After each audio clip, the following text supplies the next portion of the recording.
Olá, galerinha, tudo bem com vocês? Espero que sim, comigo está ótimo. Mais uma vez é um prazer te ter aqui no canal e hoje a gente vai falar um pouquinho sobre o processo de transcrição do DNA. Na última aula nós falamos sobre replicação do DNA. Então, se você está chegando agora, se você é visitante novo, não esquece de fazer 3 coisinhas. Primeira coisinha, se inscrever no canal. Segunda coisinha, deixar o seu like e ativar o sininho. Terceira coisinha, se inscrever lá no Instagram, me seguir lá no Instagram também, ficar por dentro de tudo que acontece aqui no canal. A parada é o seguinte, galera, quando a gente fala da transcrição do DNA, este processo não é nada mais, nada menos do que o processo em que o DNA serve de molde para formar o RNA, joia? Então, na transcrição, o DNA serve de molde para formar o RNA.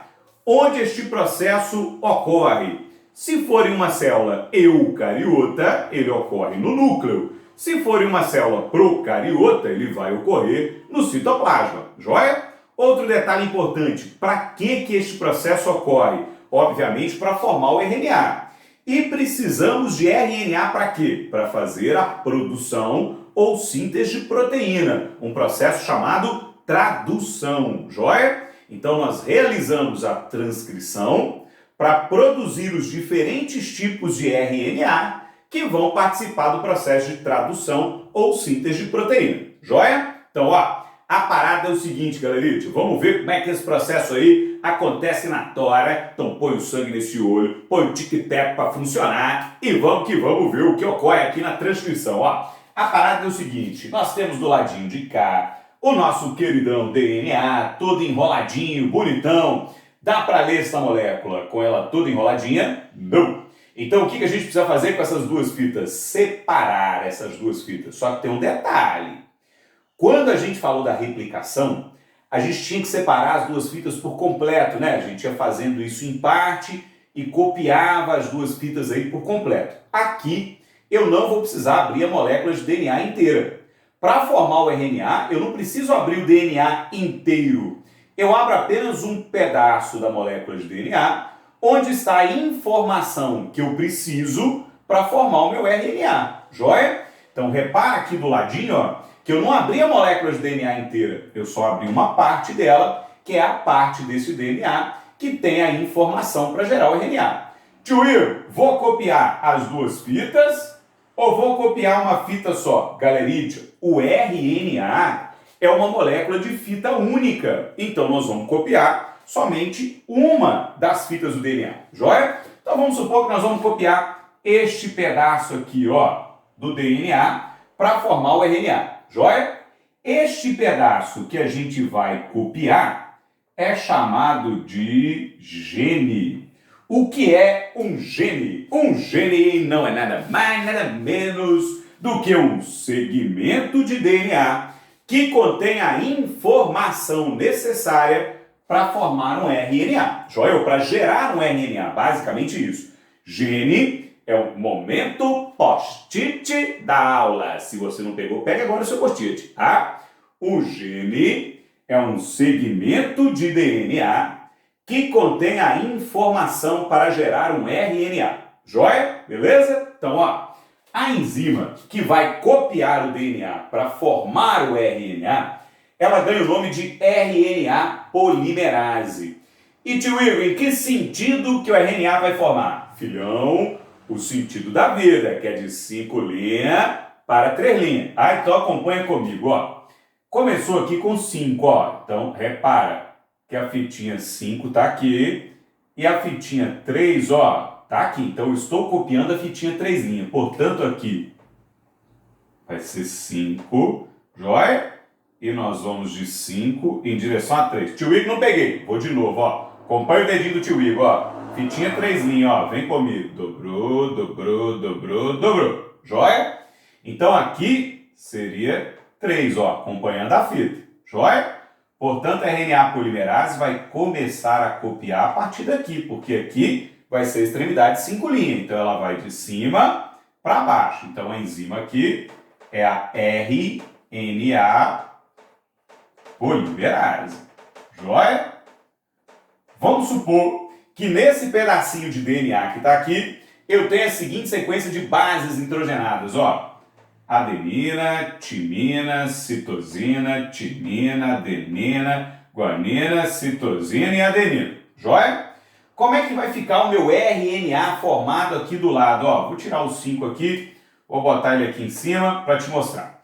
Se tem um A, obviamente viria um T, ou obviamente viria um U deste lado. Galerinha, lembra que nós estamos formando agora RNA. RNA não tem timina. No lugar da timina vem a uracila. Então, se eu tenho um A aqui, deste lado viria um U. Se eu tenho T, A. Joia? Ó, então T, A, C, G, T, A, U, G, C. Vamos tirar o 3 daqui. C, G e A, U, A, formando aí o meu RNA.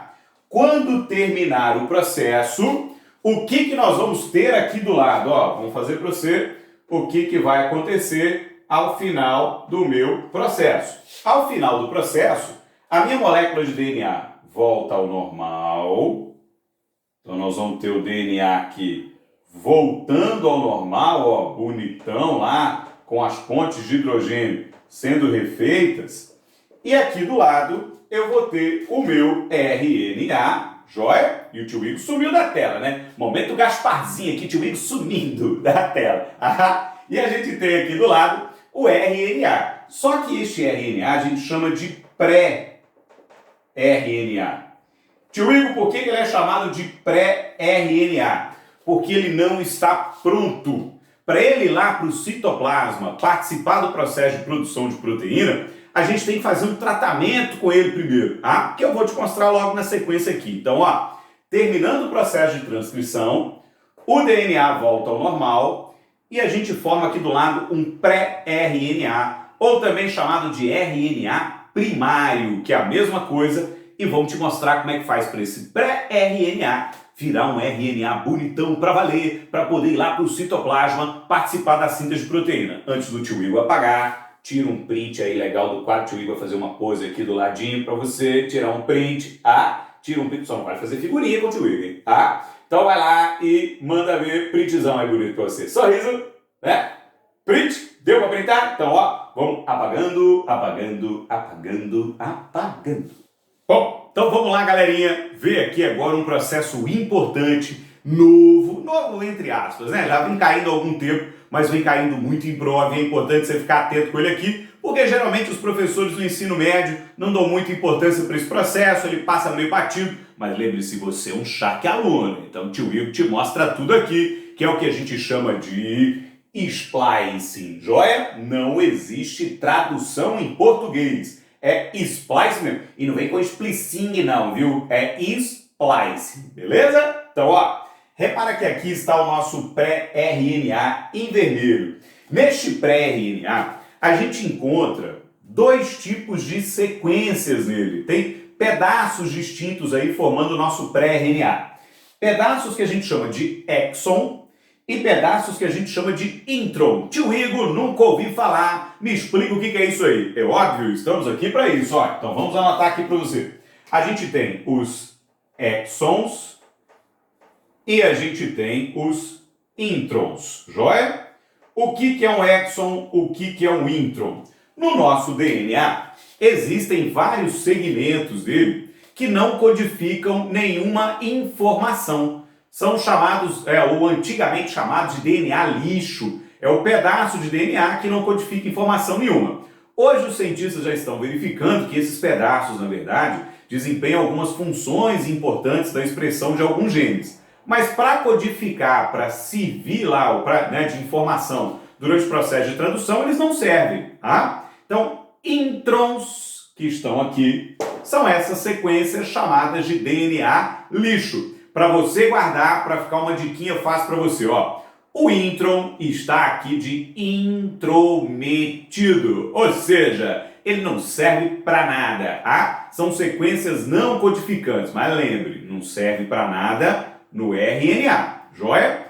Tem intron no DNA e tem intron no RNA. Os introns do DNA têm função importante, cientistas estão pesquisando a questão aí deles na expressão gênica, também ajudam aí a evitar que mutações ocorram em partes importantes, já que grande parte do seu DNA é intron, a chance de uma mutação cair no intron é grande, e se ela cai no intron não muda absolutamente nada, são chamadas de mutações silenciosas. Então o intron tem no DNA a função de participar da expressão gênica e prevenir contra mutações, joia? Agora, o intron no RNA não tem função nenhuma. Ele está aqui de intrometido, então a gente tem que tirar ele da molécula de pré-RNA para ela virar um RNA maduro, para ela virar um RNA pronto aí para ir para o citoplasma. Tá? Então, ó, os introns, vamos anotar aqui para você, são sequências não codificantes, ou seja, não tem necessidade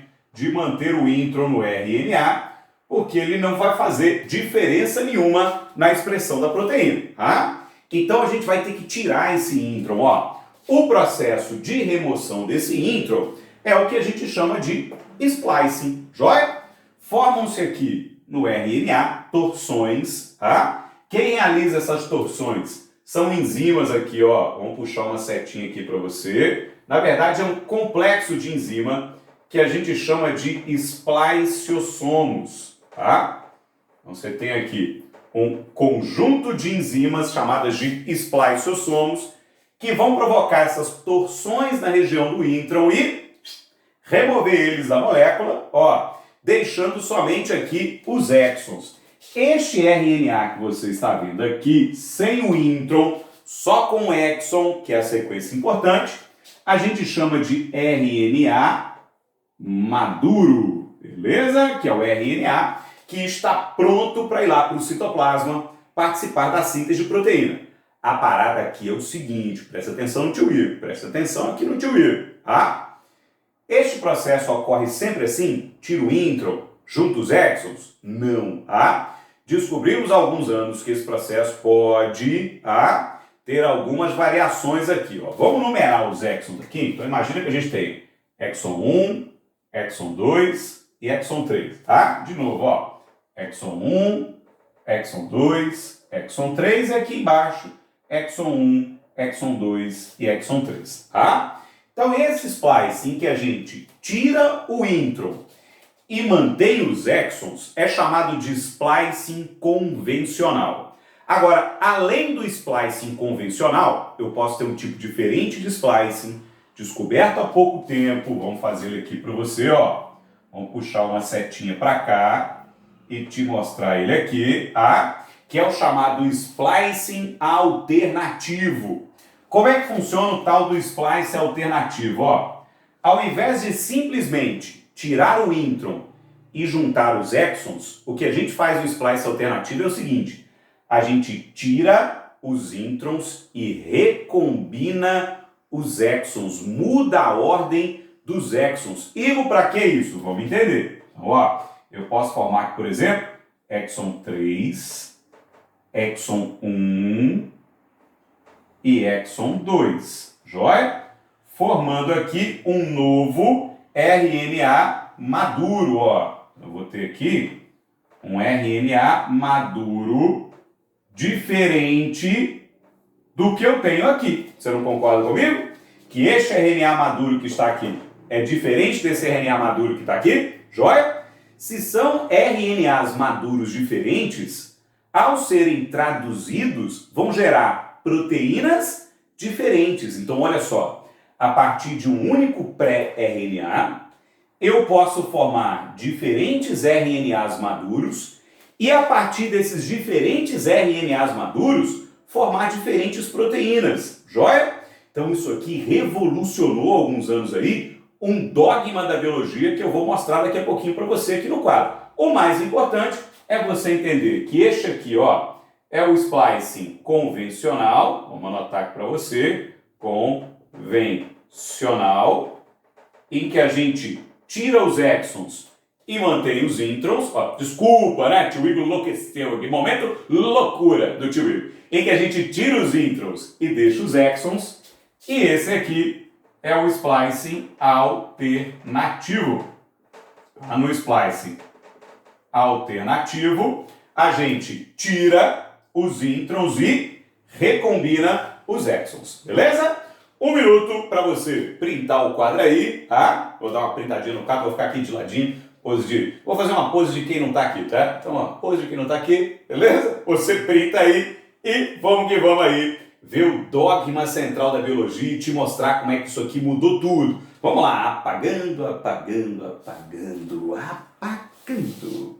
Então vamos lá, galerinha, aprender aqui sobre o dogma central da biologia molecular para fechar nossa aula. Ó, o que este dogma fala? Que um gene do DNA pode ser transcrito, nossa aula de hoje. Então, ó, primeiro processo aqui, número 1, é a chamada transcrição.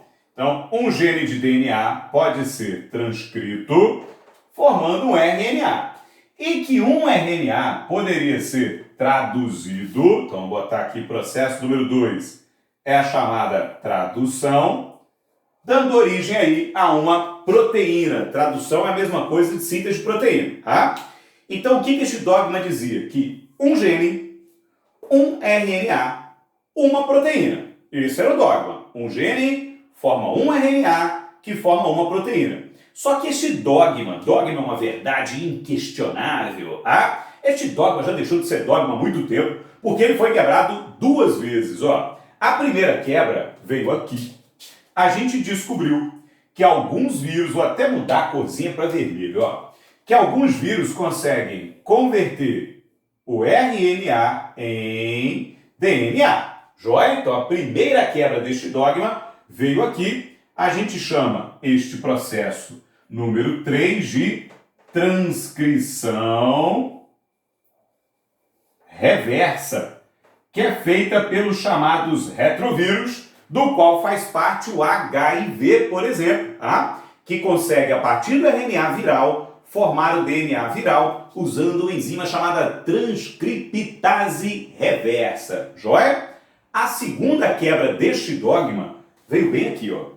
A gente acreditava que um gene, um RNA, uma proteína. Eu acabei de te mostrar no splice alternativo que isso é mentira.